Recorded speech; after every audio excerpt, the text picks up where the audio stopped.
எல்லாரும் நமஸ்காரம். இன்னைக்கு நம்மாழ்வார் அருளிய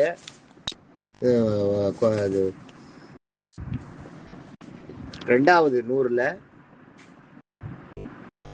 அருளிய நம்மாழ்வார் அருளிய அந்த பாடல்கள்ல ஓவிய திருவாய்மொழியில 2வது நூறுல 10வது பதியத்துல 8வது பாட்டை சொல்றேன், கேட்டுக்கோ. வலம் செய்து வைகள் வலம் செய்யாதே, வலம் செய்யும் ஆயமாயவன் கோவில், வலம் செய்யும் வானோர் மாலிருஞ்சோலை, வலம் செய்து நாளும் மறுவுதல் வழக்கே. வலம் செய்து வைகள் வலம் செய்யாதே, இந்த பாட்டை சொல்லும்போது வலம் செய்து வைகள் வலம் செய்யாதே, வலம் செய்யும் ஆயமாயவன் கோவில், வலம் செய்யும் வானோர் மாலிருஞ்சோலை, வலம் செய்து நாளும் மறுவுதல் வழக்கே அப்படின்றது பாட்டு. இது பாட்டு. வழக்கேன்றது நியாயம், மறுவுதல்ன்றது சார்ந்து இருப்பது. இதுல பாத்தீங்கன்னா அந்த வளம்ன்ற வார்த்தை 5 இடத்துல வரும். முதல் வரியிலேயே 2 இடத்துல வந்துடும். அடுத்தது 3, 4, 5வது வரியில ஆரம்ப வார்த்தை வளம்னு வரும். ஆனா இதுல ஒவ்வொரு வார்த்தைக்கும் ஒவ்வொரு அர்த்தம், வேற வேற அர்த்தம் இருக்கு. இதுக்கு வேற மடக்கடின்னு பேரு. ஒரே சொல் நிறைய இடங்கள்ல வேற வேற பொருளை கொடுத்ததுன்னா அதுக்கு பேர் மடக்கணின்னு பேரு. இலக்கணத்துல மடக்கணின்னு பேரு. அது சொல்றேன் பாருங்க. இதே ஒரே பொருள் அதே பொருள் அதே பொருளோட அர்த்தத்தையே கொடுத்து அந்த அதே இதே திருப்பி திருப்பி வந்ததுன்னா அதுக்கு பேரு சொற்பொருள் பின்வரும் நிலையணின்னு பேரு. சொல்லுகின்ற பொருளோட இது பின்னாடி திருப்பி திருப்பி வரும். அது சொற்பொருள் பின்வரும் நிலையணின்றது அந்த மடக்கணிக்கு அதுக்கும் ஒரு வித்தியாசம் இருக்கு. மடக்கணி அப்பயே அது அந்த வேற வேற இடத்துல மாறி மாறி வரும். ஆனா வேற வேற அர்த்தத்தை கொடுக்கும். சொற்பொருள் பின்வரும் நிலையை அதே அர்த்தத்தை கொடுக்கும், ஒவ்வொரு இடத்தையும் மாறி மாறி, ஆனா அதே மாதிரி அர்த்தத்தையே கொடுக்கும். அதுதான் இது ரெண்டுக்கு வித்தியாசம். சரி, பாட்டுக்கு போவோம், சொல்றேன், கேட்டுக்கோ. வலம் செய்து வைகள் வலம் செய்யாதே. இதுல வர முதல் வளம் இருக்கு பார்த்தீங்களா, அந்த வளத்துக்கு என்னன்னா 5 வளம் இருக்கு பாருங்க. முதல் வளத்துக்கு பேர் கீழான வலம் செய்து, கீழான செயல்களை செய்து. அடுத்தது ஒரு வைகள்னா தினம்னு அர்த்தம். வலம் செய்து தினந்தோறும் தேவையில்லாத வார்த்தைகள் எல்லாம் பேசி, கீழான பேச்சுகளை எல்லாம் பேசி பொழுத கழிக்காத வலம் கழியாது. அடுத்தது 2வது வளம் பொழுது. 2வது வளத்துக்கு பொழுதுன்னு பேரு. முதல் வளம் கீழான, 2வது வளம் பொழுது. அதுதான் சொல்றீங்க. வலம் செய்து வைகள் வலம் கழியாதே. கீழான செயல்களை செஞ்சு தினம் உன்னோட பொழுத கழிச்சுட்டு இருக்காத. அடுத்தது 2வது பாட்டுல 2வது வரியில வலம் செய்யும் ஆயமாயவன் கோவில். வலம் செய்யும்னா இந்த இடத்துல இந்த 3வது வலம் வருது பாருங்க. அது பேர் வலிமைன்னு பேரு. வலிமையான அந்த வலிமையை உருவாக்குகின்ற அந்த வலிமையை கிருஷ்ணன் தான் உருவாக்குறான். அதான் வலம் செய்யும் அந்த வலிமையான அந்த தோற்றத்தை உடம்புக்கு வலிமையை கொடுக்கும் ஆயமாயவன். என்ன அழகா மாத்திருக்காரு பாருங்க. அது ஆக்சுவலா கோபாலகிருஷ்ணன் பேரு. கோபாலகிருஷ்ணன் பேரை தமிழ்ல அப்படியே அது சான்ஸ்கிரிட்ல இருக்கிறதுனால தமிழ்ல மாத்தணுன்றதுக்காக நம்மாழ்வார் ஆயமாயவன் சொல்றாரு. ஆயர்னா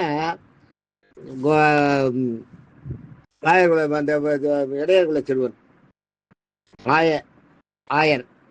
மாயவன்னா பல மாயங்களை செய்பவன் கிருஷ்ணன்.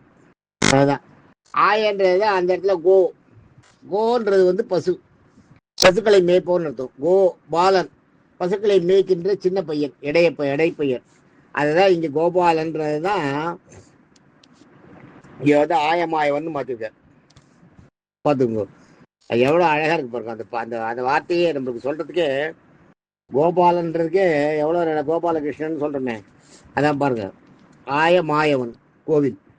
அந்த மாதிரி வலிமையே உருவாக்குகின்ற, தனக்கு தானும் வலிமையா இருக்கிறதோட இல்லை மற்றவர்களுக்கும் வலிமையை கொடுக்கின்ற ஆயமாயவன் கோபாலகிருஷ்ணனுடைய கோவில் எதுன்னா அதுதான் திருமாலிருஞ்சோலையில் இருக்கான். வலம் செய்யும் வானோர் மாலிருஞ்சோலை. தினம் இது இந்த வளம் வந்து வலதுபுறமா சுற்றி வருது. இந்த 4வது வளத்துக்கு பேர் வந்து பிரதர்ஷனம் பண்ணுறதுன்னு அதான் வலம் செய்யும் வானோர் மாலிருஞ்சோலை. திருமாலிருஞ்சோலை அந்த அவரை வந்து கள்ளழகர் கோவில தேவர்கள்லாம் சுற்றி சுற்றி வரலாம்.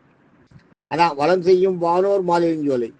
தேவர்கள்லாம் வலம் செய்யக்கூடிய திருமாலிருஞ்சோலையில் இருக்கின்ற அந்த கள்ளழகரை சொல்றார் சுந்தரராஜ பெருமாளை. வலம் செய்து நாளும் மறுவுதல் வழக்கே. வலம் செய்து நாளும் மறுதல் வழக்கேன்னா இந்த வளம் வந்து தினம் சுற்றி வர்றது. இதுதான் வலம் செய்யறது. 4வது வளம் வந்து தேவர்கள் வளம் வருது. 4வது வலம் செய்யும் வானோர் மாலிருஞ்சோலை. 5வது நம்ம வளம், நம்ம மனிதர்கள் நம்ம வளம் செய்து வருது. நம்மளை வளம் செய்ய சொல்றது.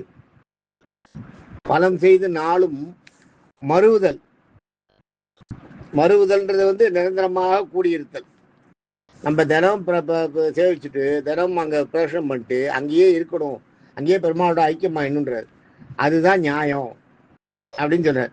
ஐக்கியமாயிடுறது நியாயமே, பெருமாளோட ஒன்றா சேர்ந்துடணும், மறுவுதல் வழக்கே அப்படின்னு சொல்றாரு. இதில் அருமையான பாட்டு எவ்வளோ அழகாக இருக்கு பாருங்க. 5 வளம் வந்து 5. ஒரு வளம், முதல் வளம் வந்து அவரோட கீழ்மையான செயல் வளம்ன்றது. 2வது வளம் வந்து பொழுது. 3வது வளம் வந்து வலிமையான. 4வது வளம் வந்து தேவர்கள் வளம் செய்கின்ற, சுற்றி வந்து வளம் செய்கின்ற, தேவர்கள் வளம் செய்கின்ற வானோர் மாலிருஞ்சோலை. இது ஏற்கனவே நடந்துட்டு இருக்கிற விஷயம். அடுத்த வளம் வந்து நீங்க வலது சுத்தி வாங்கன்ற. அதான் இங்க தேவர்கள் வளம் வந்து கொண்டிருக்கிறது 4வது. 5வது நீங்க சுத்தி வாங்கன்ற. அதுதான் 5வது வளம். அதுதான். ஆக 5 வளம்ன்ற வார்த்தையை 5 இடத்துல இது பண்ணி வேற வேற பொருளை கொடுக்கக்கூடிய ஒரு இதோட அழகான மடக்கணியை எவ்வளோ அழகாக யூஸ் பண்ணிருக்காங்க. அது மாதிரி ஆயமாயவன்ற கோவில் பாருங்க. ஆயமாயவன் கோவில்னு கோபாலனுக்கு எவ்வளோ அழகாக மாற்றிருக்க பாருங்க. கோபாலகிருஷ்ணன் அது ஆக்சுவலா. மாயவன்னா கிருஷ்ணன் தான். கோபாலன்றது ஆயர்குல சிறுவன். அதான் மாயவன் அப்படின்னு மாற்றிருக்காரு. எவ்வளோ அழகாக மாற்றிருக்காரு பாருங்க. நாளைக்கு அடுத்த பாட்டை பார்ப்போம். 9வது பாட்டை பார்ப்போம். தேங்க்யூ.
நாலாவது வளத்துல தேவர்கள் வளம் செய்யறதாகவும் சொல்லலாம். தேவர்கள் வளம் செய்யறதுன்னா வணங்கி நிற்கிறது, அதாவது பவ்யமா நிற்கிறதுன்னு ஒன்று இருக்கு, அதுவும் சொல்லலாம். ரெண்டையும் சொல்லலாம். பின்னாடியே இன்னொரு வணங்கி நிற்கிறது வந்து நம்ம வணங்கி நிற்கணுன்றது வர்றதுனால இந்த இடத்துல வந்து நம்ம தேவர்கள் வந்து பவ்யமா பெருமானம் பணிஞ்சு இருக்கிறா அப்படின்னு எடுத்துக்கலாம். எடுத்துனா சரியா இருக்கும். தேங்க்யூ.